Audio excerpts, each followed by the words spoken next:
آج یہاں کوئی کسی کے کام نہیں آئے گا. ہم 500 سال سے حساب کے لیے یہاں کھڑے ہیں. ہمیں کچھ نہیں معلوم ہمارا کیا ہوگا. ہم جہنم والے ہیں یا جنت میں جائیں گے. اے اللہ بے شک ہم کو جہنم میں ڈال دے مگر حساب شروع کر. اے بدبخت چل اپنے رب کے سامنے. کاش مجھے یہ اعمال نامہ نہ دیا جاتا. وائس آواز کی دنیا کا سفر. اس دن جب وقت رک جائے گا، جب زمین اپنی یادداشتیں اگل دے گی، جب آسمان کا سکوت ٹوٹ جائے گا اور جب انسان پہلی بار مکمل طور پر بے بس کھڑا ہوگا. آج یہاں کوئی کسی کے کام نہیں آئے گا. یہاں سب کو اپنی فکر ہے. نہ اس کے پاس کوئی دلیل ہوگی، نہ کوئی سہارا، نہ کوئی راستہ فرار. کاش اللہ نے مجھے دنیا میں مٹی پیدا کیا ہوتا تو آج حساب کے لیے یہاں نہ ہوتا. اس دن انسان کو پہلی بار یہ احساس ہوگا کہ وہ دنیا میں جتنا بھی طاقتور، جتنا بھی با اختیار، جتنا بھی آزاد نظر آتا تھا، حقیقت میں وہ ہمیشہ سے اللہ کے سامنے ایک محتاج مخلوق تھا. لوگ ایک دوسرے کے بالکل قریب ہیں مگر کوئی کسی کو دیکھ نہیں رہا. ہم 500 سال سے حساب کے لیے یہاں کھڑے ہیں مگر اب تک حساب شروع نہیں ہوا. ہر آنکھ میں خوف جمع ہوا ہے، ہر دل تیزی سے دھڑک رہا ہے، ہر سانس بھاری لگ رہی ہے، کیونکہ سب جانتے ہیں کہ یہ وہ مقام ہے جہاں سے واپسی ممکن نہیں. اے اللہ بے شک ہم کو جہنم میں ڈال دے مگر حساب شروع کر، ہم سے اور نہیں سہا جاتا. یہ وہ جگہ ہے جہاں صرف حساب ہوگا اور صرف سچ بولا جائے گا. حساب کب شروع ہوگا؟ صدیاں گزر گئے، نہ کوئی فیصلہ نہ کوئی اعلان. پسینہ جسموں سے ٹپک رہا ہے، کسی کا ٹخنوں تک، کسی کا گھٹنوں تک، کسی کا سینے تک اور کسی کا گلا بھی اس میں ڈوبا ہوا ہے. مگر اس عالم میں نہ کوئی بیٹھ سکتا ہے نہ رک سکتا ہے، کیونکہ اللہ کے مقرر کردہ فرشتے خاموشی سے صفوں کے کنارے کھڑے ہیں اور ان کی خاموشی انسان کے لیے چیخ سے زیادہ خوفناک ہے. آگے بڑھو، یہاں کسی کو فریاد کرنے کی اجازت نہیں ہے. یہ وہ لمحہ ہے جب انسان کو پہلی بار احساس ہوتا ہے کہ دنیا میں جو رشتے اسے سب سے مضبوط لگتے تھے وہ یہاں سب سے پہلے ٹوٹ جاتے ہیں. ماں اپنے بچے کو دیکھتی ہے مگر نظریں چرا لیتی ہے. بچہ ماں کی طرف بڑھتا ہے مگر اس کے قدم رک جاتے ہیں، کیونکہ ہر دل میں ایک ہی چیخ ہے، آج مجھے بچا لو. میرا کوئی اپنا نہیں، بس مجھے اپنی فکر ہے. اللہ مجھے بچا لو. وہی ماں جو دنیا میں اپنے بچے کے لیے بھوکی رہتی تھی آج اس سے دور بھاگ رہی ہے، کیونکہ یہاں محبت نہیں نجات دیکھی جا رہی ہے. یہاں پر قربانی نہیں بلکہ حساب مانگا جا رہا ہے. یہاں آنسو نہیں اعمال تولے جانے ہیں. مجھے مت پہچانو،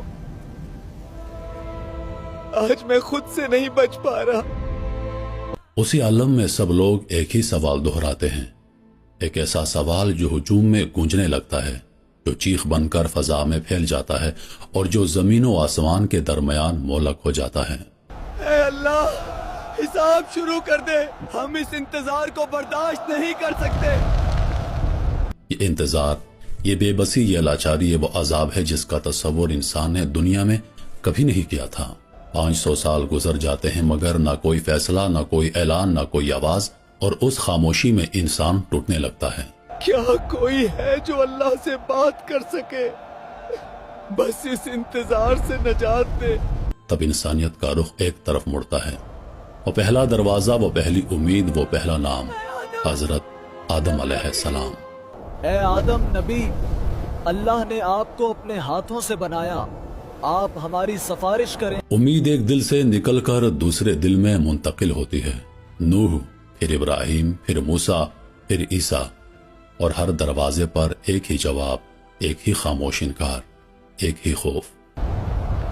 آج میرا رب اس قدر غضبناک ہے کہ میں نے اسے کبھی ایسا نہیں دیکھا. آج میں خود اپنی فکر میں ہوں. تم نوح کے پاس جاؤ. اس عذاب سے ہمیں صرف رسول اللہ نکال سکتے ہیں. چلو ان کے پاس. یا رسول اللہ، آپ اللہ کے محبوب ہیں، آخری نبی ہیں، اللہ سے سفارش کر دیجئے. جب محبوب خدا صلی اللہ علیہ وآلہ وسلم کی شفاعت قبول ہو جاتی ہے، جب اللہ کے حکم سے وہ لمحہ آ پہنچتا ہے جس کا انتظار صدیوں سے کیا جا رہا تھا، تو پورا میدان محشر ایک عجیب خاموشی میں ڈوب جاتا ہے. ایسی خاموشی جس میں ہر دل اپنی دھڑکن سن رہا ہوتا ہے اور ہر انسان جانتا ہے کہ اب کوئی تاخیر نہیں، اب کوئی مہلت نہیں، اب صرف اور صرف حساب کتاب ہوگا. اسی لمحے اللہ کا حکم ہوتا ہے. وہ حکم کسی آواز کا محتاج نہیں، کیونکہ کائنات کا ذرہ ذرہ اس حکم کو پہچانتا ہے. فرشتے آگے بڑھتے ہیں اور انسانیت کی تاریخ کا سب سے بھاری مرحلہ شروع ہو جاتا ہے، اعمال ناموں کی تقسیم. ہر انسان کے دونوں کندھوں پر بیٹھے وہ فرشتے جو دنیا میں خاموشی سے ہر چھوٹے بڑے عمل کو لکھ رہے تھے، آج وہ اللہ کے سامنے وہ لکھے ہوئے پیش کرتے ہیں. نہ کوئی لائن کم ہے، نہ کوئی حرف زیادہ، نہ کوئی نیت چھپی ہوئی ہے اور نہ کوئی عمل بھولا ہوا ہے. یہ لو تمہارا اعمال نامہ اور غور سے پڑھو. نیک بندے کو اس کا اعمال نامہ دائیں ہاتھ میں دیا جاتا ہے. جیسے ہی وہ کتاب کھولتا ہے، اس کی آنکھوں میں حیرت اور خوشی ایک ساتھ اترتی ہے، کیونکہ وہ دیکھتا ہے کہ وہاں وہ نیکیاں بھی لکھی ہوئی ہیں جو وہ بھول چکا تھا، وہ آنسو بھی درج ہیں جو اس نے تنہائی میں بہائے تھے، وہ نیک نیتیں بھی لکھی ہوئی ہیں جو دنیا میں کسی نے نہ دیکھی تھی. وہ اپنے اعمال نامے کو بلند کر کے دکھاتا ہے. اے لوگو، میں کامیاب ہو گیا، میرا اعمال نامہ سیدھے ہاتھ میں مجھے دیا گیا. مگر اس خوشی میں بھی خوف چھپا ہے، کیونکہ وہ جانتا ہے کہ ابھی وزن باقی ہے، ابھی پل باقی ہے، ابھی اندھیرا باقی ہے، ابھی انجام کا سفر ختم نہیں ہوا. اے بدبخت، اپنا بایاں ہاتھ آگے کرو اور اپنا اعمال نامہ پکڑو. اس شخص کو اس کا اعمال نامہ دائیں ہاتھ میں نہیں دیا جاتا، نہ سامنے سے دیا جاتا ہے، بلکہ اس کے پیٹھ کے پیچھے تھما دیا جاتا ہے. جیسے ہی وہ کتاب کو دیکھتا ہے، اس کے جسم میں لرزہ دوڑ جاتا ہے، اس کی ٹانگیں جواب دیتی ہیں اور وہ زمین پر بیٹھ جاتا ہے جیسے اس کے اندر کی طاقت چھن گئی ہو. کاش مجھے یہ اعمال نامہ نہ دیا جاتا، کاش میں بھولا ہی رہتا. اس کی آنکھوں سے آنسو نہیں بلکہ خوف ٹپک رہا ہوتا ہے. وہ کتاب اس کے ہاتھ میں نہیں، اس کے وجود پر بوجھ بن چکی ہوتی ہے، کیونکہ ہر صفحہ اس کے خلاف گواہی دے رہا ہوتا ہے، ہر لائن اس کے ضمیر کو چیر رہی ہوتی ہے. یہ وہ لمحہ ہے جب اللہ زمین کو حکم دیتا ہے اور زمین جو صدیوں سے انسان کے قدموں تلے خاموش تھی، آج وہ بولنے لگتی ہے. وہ زمین جس پر گناہ کیا گیا، وہ زمین جس پر ظلم ہوا، وہ زمین جس پر نافرمانی ہوئی، آج وہ سب کچھ یاد کر رہی ہے. یہ اس دن یہاں کھڑا تھا، یہ اس وقت نافرمانی میں مبتلا تھا. زمین کی گواہی کے بعد اس شخص کے دل میں اطمینان نہیں آتا. وہ اب بھی انکار کرتا ہے، کیونکہ انسان کا نفس آخری لمحے تک خود کو بچانے کی کوشش کرتا ہے. تب اللہ تبارک و تعالیٰ اس سے ایک سوال کرتا ہے، ایک ایسا سوال جس کے بعد انکار کا کوئی راستہ باقی نہیں رہتا. اللہ پاک فرماتا ہے، اگر تمہارے اعضاء تمہارے خلاف گواہی دیں تو کیا تم مان لو گے؟ گناہگار انسان کمزور آواز میں ہاں رب میں مان لوں گا. اسی لمحے اس کی زبان خاموش کر دی جاتی ہے اور وہ اعضاء جو دنیا میں گناہ کے آلات تھے آج اس کے سچ کے گواہ بن جاتے ہیں. اے اللہ، ہم گواہ ہیں، اس انسان نے یہ سارے گناہ کیے نا. ہاتھ بولتے ہیں، پاؤں بولتے ہیں، آنکھیں بولتی ہیں، کان بولتے ہیں، اور ہر عضو بتاتا ہے کہ اس نے کس لمحے کیا کیا کیا. یہ وہ مقام ہے جہاں انسان مکمل طور پر ٹوٹ جاتا ہے، کیونکہ اب اس کے پاس نہ کوئی دلیل ہے، نہ انکار، نہ کوئی بہانہ اور نہ کوئی پناہ. اب صرف فیصلہ باقی رہ جاتا ہے. مسلمان ایک طرف، کافر اور منکر دوسری طرف کر دیے جاتے ہیں. جنہوں نے دنیا میں اللہ کے ساتھ کسی کو شریک کیا وہ الگ ہو جائیں. فرشتے آگے بڑھتے ہیں، زنجیریں لائی جاتی ہیں اور وہ ہاتھ جو دنیا میں طاقتور تھے آج باندھے جا رہے ہیں. پھر وہ لمحہ آتا ہے جب انہیں جہنم کی طرف دھکیلا جاتا ہے. چیخیں، فریادیں، گڑ گڑاہٹ، مگر کوئی سننے والا نہیں، کیونکہ فیصلہ ہو چکا ہے۔ اب باقی رہ گئے مسلمان، ان میں نیک بھی ہیں، ان میں گناہگار بھی ہیں، ان میں منافق بھی ہیں، اور ان کے لیے ایک اور مرحلہ شروع ہونے والا ہے۔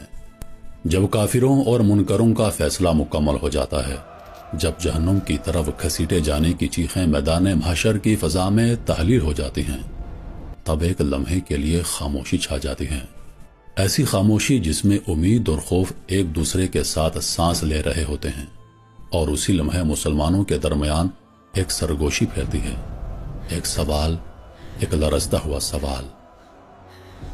ہمیں کچھ نہیں معلوم، ہمارا کیا ہوگا؟ ہم جہنم والے ہیں یا جنت میں جائیں گے؟ اللہ تعالیٰ سب سے پہلے ایک ایسا فیصلہ سناتا ہے جو رحمت کی انتہا ہے، ایک ایسا اعلان جو میدان محشر میں روشنی کی پہلی کرن بن کر اترتا ہے، اور وہ اعلان یہ ہوتا ہے کہ میری امت میں سے 70,000 بندے ایسے ہیں جو بلا حساب جنت میں داخل کیے جائیں گے۔ ان سے نہ سوال ہوگا نہ ان کے اعمال تولے جائیں گے، کیونکہ انہوں نے دنیا میں اپنے رب پر ایسا مکمل بھروسہ کیا تھا کہ ان کے دل شک، خوف اور تہمات سے پاک تھے۔ اللہ تعالیٰ فرماتا ہے میرے وہ بندے جنہوں نے مجھ پر مکمل یقین رکھا، انہیں بلا حساب جنت میں داخل کر دیا جائے۔ فرشتے ان خوش نصیب لوگوں کو صفوں سے الگ کرتے ہیں، ان کے چہرے روشن ہیں، ان کے قدم ہلکے ہیں، اور ان کی آنکھوں میں سکون ہے جو دنیا میں کبھی نصیب نہیں ہوا۔ وہ پیچھے مڑ کر نہیں دیکھتے، کیونکہ جن کے لیے جنت لکھی جا چکی ہے وہ ماضی کی طرف نہیں دیکھتے، لیکن اکثریت وہیں رہ جاتی ہے، کیونکہ اب حساب کا دوسرا مرحلہ شروع ہونے والا ہے، وہ مرحلہ جسے میزان کہا جاتا ہے، وہ ترازو جس کے دونوں پلڑے ہیں مگر اس کا وزن زمین کے کسی ترازو سے نہیں تولا جا سکتا، کیونکہ اس میں اعمال رکھے جائیں گے، نیتیں رکھی جائیں گی، اور وہ سچ رکھا جائے گا جسے دنیا میں چھپایا گیا تھا۔ اب یہاں دو طرح کا حساب ہوگا، ایک آسان اور ایک سخت، اور یہ فیصلہ خود اعمال کریں گے کہ انسان کس صف میں کھڑا ہوگا، کیونکہ اللہ کسی پر ظلم نہیں کرتا، وہ سامنے آئے گا جو انسان خود لے کر آیا ہوگا۔ یہ آسان حساب ہے، اللہ اپنے بندے کو تنہائی میں بلاتا ہے تاکہ اس کی رسوائی نہ ہو، تاکہ اس کے گناہ مجمع میں نہ کھلیں، اور پھر اللہ اپنے بندے سے ایسے سوال کرتا ہے جیسے کوئی باپ اپنے شرمندہ بیٹے سے بات کرتا ہو۔ اللہ تبارک و تعالیٰ اپنے بندے سے فرماتا ہے کیا تم نے یہ گناہ کیا تھا؟ اس لمحے بندے کا دل بیٹھ جاتا ہے، وہ سمجھتا ہے کہ اب سب ختم ہو گیا، اب کوئی راستہ نہیں، مگر پھر وہ آواز آتی ہے جو قیامت کے اندھیروں میں رحمت کا دروازہ کھول دیتی ہے۔ اللہ تبارک و تعالیٰ فرماتے ہیں میں نے تمہارے یہ گناہ دنیا میں بھی چھپائے تھے اور آج بھی تمہیں معاف کرتا ہوں۔ یہ وہ لمحہ ہوتا ہے جب بندے کی روح کانپ اٹھتی ہے، آنکھوں سے آنسو بہ نکلتے ہیں اور وہ سجدے میں گر جاتا ہے، کیونکہ وہ جان لیتا ہے کہ اس کا رب واقعی غفور و رحیم ہے۔ اے بدبخت، چل اپنے رب کے سامنے، آج تیری بربادی تم خود دیکھو۔ یہ سخت حساب ہے، یہاں پردہ نہیں، یہاں پر تنہائی نہیں، یہاں سوال بھی سب کے سامنے ہوتا ہے اور جواب بھی سب کے سامنے دینا ہوتا ہے۔ جب ایسے سوال شروع ہو جائیں تو سمجھ لو کہ اب اس شخص کے لیے معاملہ سخت ہو چکا ہے، کیونکہ جس بندے کا حساب لیا گیا وہ ہلاک ہو گیا۔ یہ وہ لمحہ ہے جہاں انسان اپنی زندگی کے ہر لمحے پر پچھتاتا ہے، مگر اب پچھتاوے کا کوئی فائدہ نہیں۔ ہائے میری بربادی، کاش میں نے دنیا میں نیک اعمال کیے ہوتے تو آج یوں برباد نہ ہوتا۔ جب تمام مسلمانوں کا حساب مکمل ہو جاتا ہے، جب میزان ہٹ جاتی ہے، جب فیصلے لکھ دیے جاتے ہیں، تب ایک آخری مرحلہ باقی رہ جاتا ہے، وہ مرحلہ جو جنت اور جہنم کے درمیان حد فاصل ہے، پل صراط۔ اور اب اندھیرا ہے، نیچے آگ ہے، اوپر خاموشی ہے اور سامنے پل صراط۔ جب میزان اٹھا لی جاتی ہے، جب فیصلے ثبت ہو جاتے ہیں، جب کسی کے چہرے پر امید کی ہلکی روشنی ہوتی ہے اور کسی کے وجود پر خوف کا مکمل اندھیرا، تب انسان کو بتایا جاتا ہے کہ ابھی انجام نہیں آیا، ابھی فیصلہ مکمل نہیں ہوا، کیونکہ اب ایک ایسا راستہ باقی ہے جسے پار کیے بغیر نہ جنت ممکن ہے اور نہ انجام سے نجات، اور وہ راستہ ہے پل صراط۔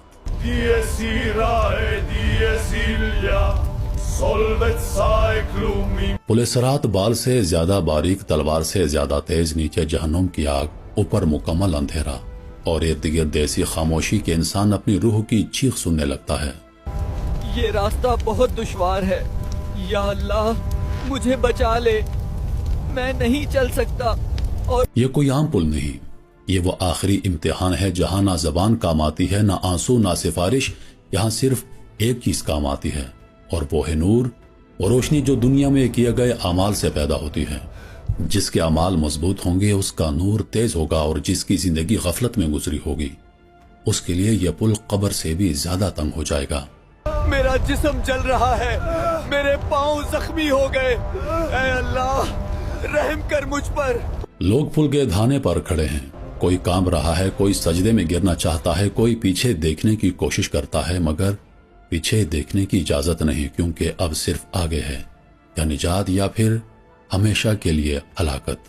جیسے ہی پہلا قدم پل صراط پر رکھا جاتا ہے، زمین جیسی کوئی چیز محسوس نہیں ہوتی، نہ ٹھوس پن، نہ سہارا، بس ایک دھار، ایک تیز کنارہ، اور نیچے جہنم کی آگ، اور وہ سمندر جو انسان کو اپنی طرف کھینچتا ہوا محسوس ہوتا ہے۔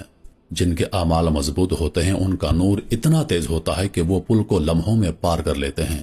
ان کے قدم نہیں لڑکھڑاتے، ان کے دل میں خوف تو ہوتا ہے مگر یقین اس پر غالب آ جاتا ہے، اور وہ اندھیرے کو چیرتے ہوئے روشنی کی طرف بڑھ جاتے ہیں۔ مگر سب کے سب ایسے نہیں ہوتے، کچھ ایسے بھی ہوتے ہیں جن کا نور مدھم ہو جاتا ہے، کبھی جلتا ہے کبھی بجھ جاتا ہے۔ وہ ایک قدم آگے بڑھتے ہیں تو دوسرا پیچھے ہٹ جاتا ہے، ان کے ہاتھ کانپتے ہیں، ان کی سانسیں اکھڑتی ہیں، اور نیچے سے جہنم کی آگ ان کے چہروں کو جلا دینے والی حد تک قریب آ جاتی ہے۔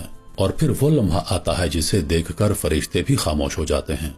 کچھ لوگ پل صراط کے بیچ میں پہنچ کر پھسل جاتے ہیں، ان کے پاؤں ساتھ نہیں دیتے، ان کا نور بجھ جاتا ہے، اور وہ چیختے ہوئے نیچے جہنم میں گر جاتے ہیں، ایسی چیخ جو ایک لمحے میں گم ہو جاتی ہے، مگر باقی رہ جانے والوں کے دلوں پر نقش چھوڑ جاتی ہے۔ وہ چیخ نہ واپس آتی ہے، نہ اس کا جواب دیا جاتا ہے، کیونکہ فیصلہ ہو چکا ہوتا ہے، اور جو گر گیا وہ گر گیا۔ یہاں پر نہ کوئی دوسرا موقع ہے اور نہ پھر دوبارہ سے آغاز۔ اور پھر وہ لمحہ جب قدم پل سے اترتا ہے، جب آگ پیچھے رہ جاتی ہے، جب اندھیرا ختم ہو جاتا ہے اور سامنے جنت کے دروازے کھلتے ہیں۔ یہ وہ انجام ہے جس کے لیے دنیا میں سجدے کیے گئے، آنسو بہائے گئے، خواہشات قربان کی گئی تھی، اور نفس کو روکا گیا تھا، اور آج وہ سب قربانیاں وزن بن کر انسان کو اس پل سے گزار چکی ہوتی ہیں۔ ایک طرف جنت کی روشنی، دوسری طرف